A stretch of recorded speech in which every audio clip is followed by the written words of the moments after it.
E aí, galerinha do Oitavo Ano, tudo bom com vocês? Beleza! Vamos para mais uma aula de ciências? Show! Então, dando continuidade, à aula anterior nós falamos do pudendo feminino, nós vamos falar de ciclo menstrual ou ciclo uterino. Vocês lembram do útero que a gente falou na última aula? Então, o ciclo que ocorre no útero. E o que é ciclo menstrual? Bem, ciclo menstrual é um ciclo exclusivamente do organismo feminino, certo? E que se caracteriza por alterações que ocorrem no útero. Alterações essas diretamente relacionadas ao ciclo ovariano. O ciclo ovariano, outro ciclo é esse. Então, o ciclo ovariano se caracteriza também por quê? Alterações que ocorrem no ovário. Certo? Muito bom. Bem, como que a gente mede o tempo do ciclo?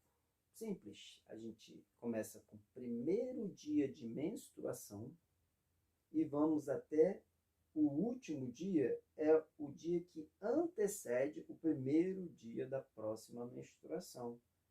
Ou seja, ele é cíclico.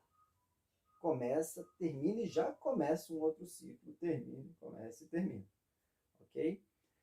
Podemos dizer que o ciclo uterino e o ciclo ovariano, né, os dois ciclos, ele é a preparação do corpo feminino para a gestação.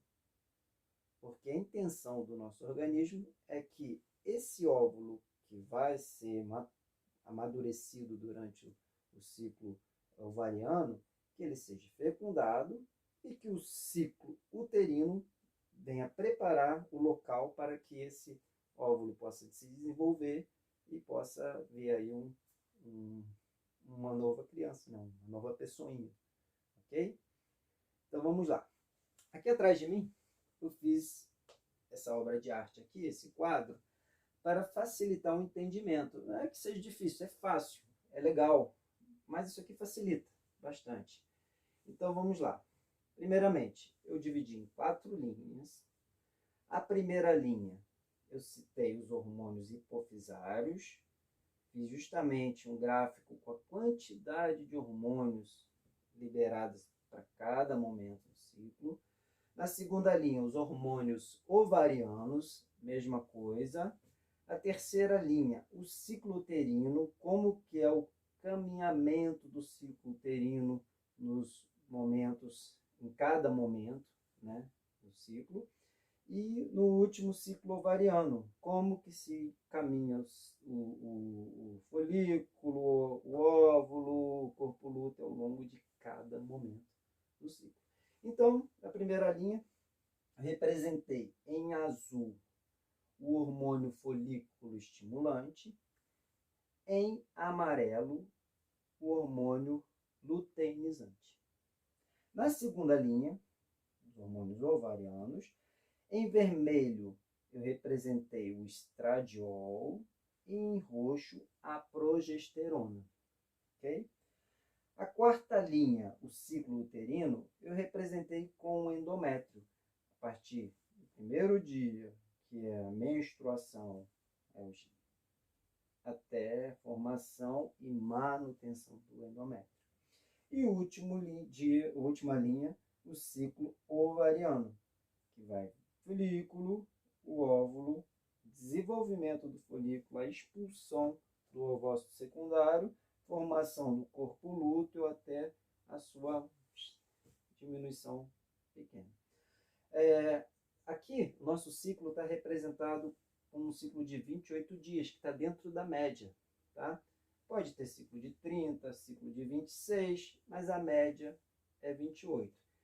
É importante salientar que na metade do ciclo, ou seja, no ciclo de 28, no 14º dia, vai ocorrer a ovulação. Tá? O ciclo é de 30, no 15º dia a ovulação. Ok? Então, beleza. Agora a gente tem que juntar isso tudo aqui. Vamos juntar isso para entender o funcionamento. Ok? Basta lembrar que é uma continuidade. Tá? Eu vou colocar inicia, mas é uma continuidade. Na verdade, não inicia. Na verdade, partiu daqui do dia 28, dia 1º, e por aí vai indo. Tá ok? Então, vamos lá. A hipófise, mais precisamente a adenohipófise, ela vai secretar o FSH e o LH. Ok? no primeiro dia. Tem aqui escamamento do endométrio, menstruou, tal. A hipófise começa a mantém, né? E começa a aumentar a quantidade de FSH no organismo, até que chega no final da menstruação. Aqui a gente representou pelo dia 5, né? No quinto dia, terminou a menstruação. O que aconteceu? A hipófise liberou a FSH, que vai atuar no ovário. Aliás, abre aspas, os hormônios da hipófise, eles vão atuar no ovário. E os hormônios ovarianos vão atuar no útero, ok? Para não confundir. Hipófise no ovário, ovariano no útero, ok? Então vamos lá. Então FSH, hormônio folículo estimulante. O que ele vai fazer? Vai estimular o folículo. Então ele vai atuar aqui no ovário, estimulando o folículo. Então ele começa a fazer o folículo se desenvolver, acumular líquidos, ele vai se desenvolvendo. E o ovócito primário, que está contido nesse folículo, vai amadurecer. Okay? E o que o folículo faz? Além dele, lógico, proteger o ovócito, ele começa a liberar estradiol. Pode reparar que conforme ele cresce, tem mais estradiol. E o que faz esse estradiol? Esse estradiol faz a recuperação, ele faz a formação do endométrio. O que é endométrio? Endométrio é aquela parte mais externa do útero, aonde justamente o óvulo, caso seja fecundado, irá se fixar. É onde ocorre a nidação.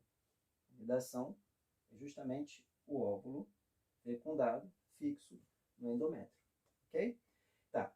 Então, o estradiol, ele vai fazer o quê? Vai estimular a produção de células, capilares, fazer com que o endométrio se torne uma estrutura apta a receber, caso o óvulo seja fecundado, esse óvulo, certo? Então, está crescendo, o folículo está recebendo FSH, está crescendo e está aumentando a quantidade de estradiol.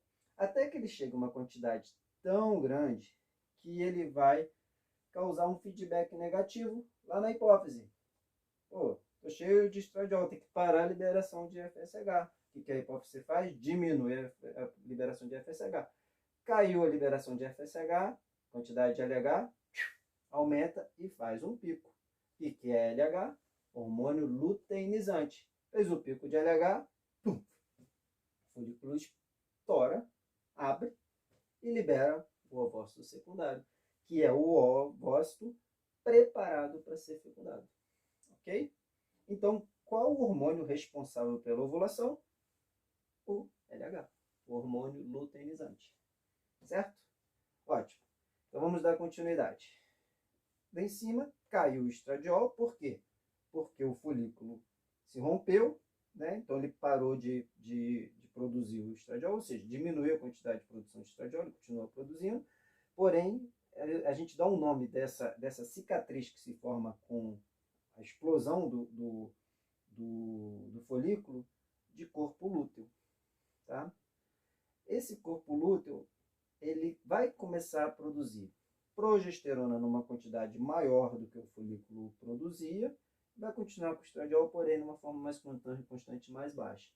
E vai fazer com que os níveis de LH e FSH sejam baixos e contínuos. Ok? O que esse progesterona faz? Ele faz com que ele vai atuar, como eu falei, no útero e faz a sustentação do endométrio. Ele mantém o endométrio aqui, essa região. Não vai permitir que ele se descame. Vai manter. Ok? E aí? Então o corpo lúteo vai produzindo progesterona, mantendo, mas ele vai se redimindo, vai diminuindo de tamanho. Ok? Então, até ele chegar nesse ponto aqui, que é o corpo albicans. O que acontece com o corpo albicans? Não houve óvulo fecundado, não houve nidação, o corpo lúteo chega aqui no finalzinho dele, ou no corpo albicans, cai os níveis de progesterona, principalmente de estradiol também, mas de progesterona despencou, é a progesterona que faz a sustentação do endométrio, despencou, o que acontece? Menstruação.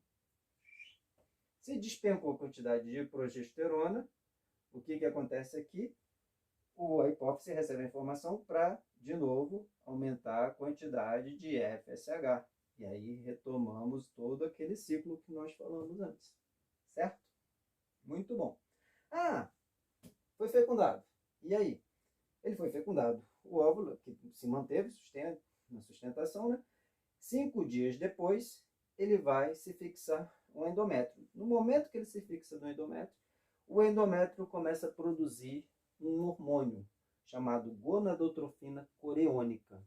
Esse hormônio ele é exclusivo da gravidez, ou seja, se ele está aqui atuando é porque a mulher está grávida.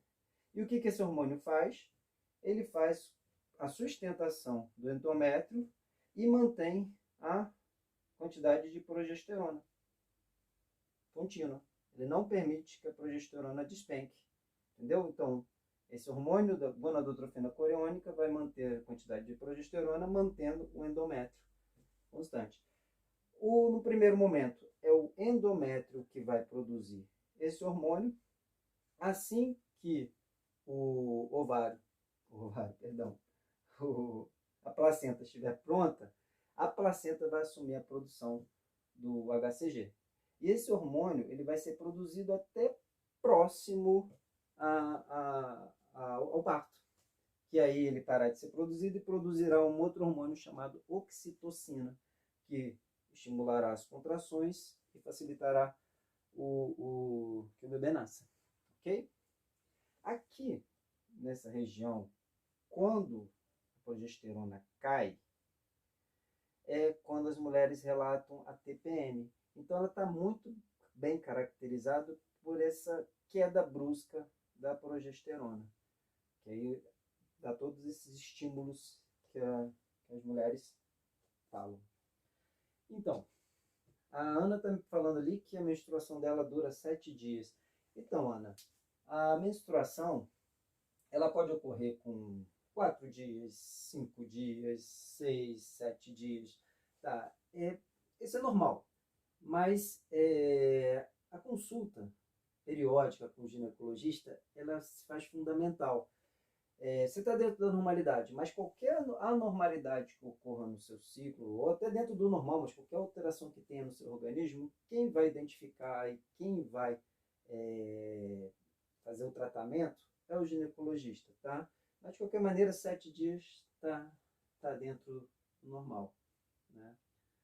O João está perguntando do funcionamento dos testes de farmácia. Boa pergunta, João. Bem, os testes de farmácia, eles se baseiam justamente nesse último hormônio que eu falei, no HCG, na gonadotrofina coreônica. Ele simplesmente eles têm uma substância no teste que é um anticorpo ao HCG. Então, quando a mulher estiver grávida e ela urinar no pote e colocar o papelzinho do teste nessa urina, vai ocorrer a reação desse anticorpo com o HCG. E no teste, normalmente, ele é representado por uma linha quando ocorre essa reação. Se não tiver HCG, não vai ocorrer reação nenhuma, então não vai aparecer essa linha. Caso ocorre.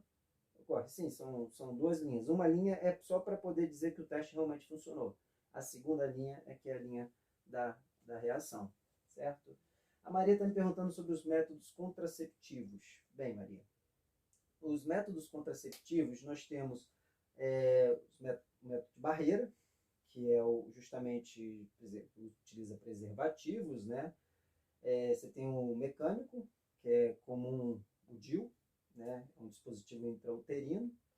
Nós temos hormonais, pelas pílulas, né? Se usa.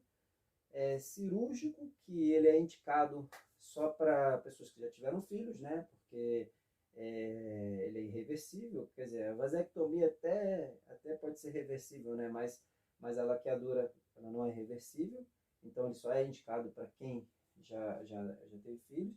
E os naturais, né? Que consiste da tabela, que você pega o período mais fértil, né? Que no caso seria o período da ovulação. Como o espermatozoide ele pode permanecer vivo, né, ainda ainda com chances de fertilização por 2 dias, então você coloca 2 dias anteriores e 2 dias posteriores, porque nada pode te dizer que realmente vai ser no 14º dia, o dia fértil, pode ser um dia antes, pode ser um dia depois, 2 dias antes, 2 dias depois. Então, geralmente você trabalha com 4 dias para cada lado, 5 dias para cada lado, como período fértil, entendeu? Mas nem a tabela não é uma maneira confiável para prevenir, é uma maneira mais usada para quando você quer ter filhos, para poder você calcular o período mais fértil, né, para tentar fazer a cópula nesse período, né. E o outro natural é o coito interrompido, que seria você parar o coito antes da ejaculação, né. Só que também não é muito confiável porque espermatozoides podem sair durante o próprio coito, né. Então, antes da ejaculação, você já ter liberado alguns espermatozoides. Mas é importante frisar que de todos esses métodos contraceptivos que a gente falou, o melhor, o que a gente tem que indicar mesmo é o de barreira, né, o preservativo, porque é o único que tem eficiência contra doenças sexualmente transmissíveis, as DST, certo? Muito bom. A Joana está me perguntando do muco, que parece clara de ovo. Ah, sim, Joana, isso aí realmente tem. Ele é um tampão que se forma no colo do útero, que ele tem a função de prevenir a entrada de micro-organismos, certo, no útero. E no período que chega próximo à ovulação, ele se liquefaz, né? Até fazendo uma lubrificação do canal vaginal. E realmente as mulheres às vezes identificam que estão ovulando, que vão ovular quando tem esse muco. Muito bom, gente. Muito obrigado aí por todos. Abraço.